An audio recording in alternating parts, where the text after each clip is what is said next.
Atlanta Falcons introduced Dan Quinn at a press conference at their Flowery Branch, Georgia headquarters on Tuesday, and the word around the metropolitan area on radio programs like those at 92.9, the game that I enjoy, is, well, he sounds good.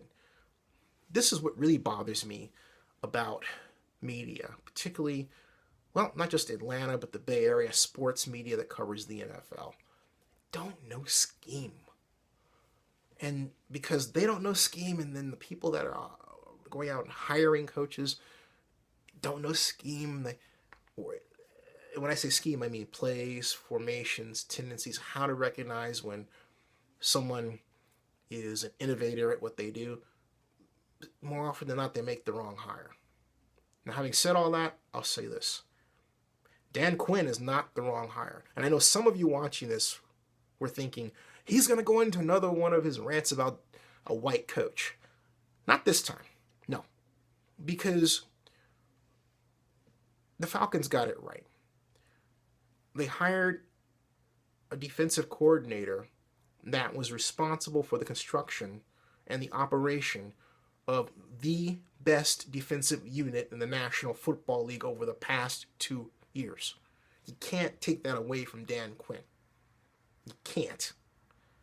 And he hired a great offensive coordinator in Kyle Shanahan. Does this mean that I'm going to stop saying that coaches like Pep Hamilton, who's a brilliant offensive coordinator with the Colts, or my friend Hugh Jackson, who's the offensive coordinator with the Bengals, should not be given a shot in the National Football League or football with, say, the California Golden Bears? Absolutely not. No.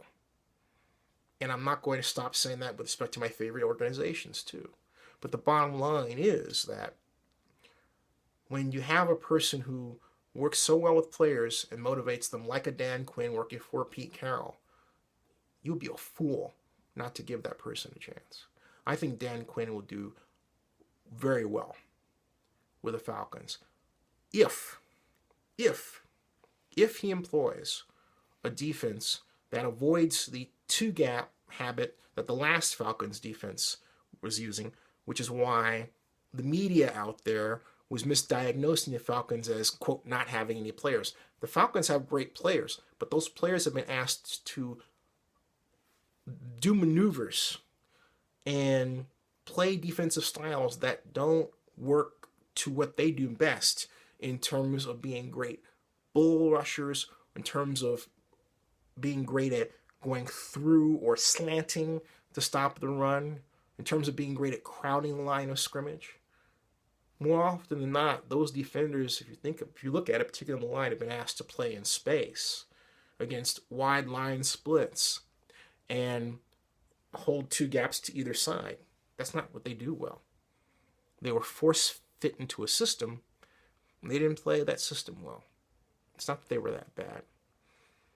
If Dan Quinn is the coach I think he is, he'll recognize that.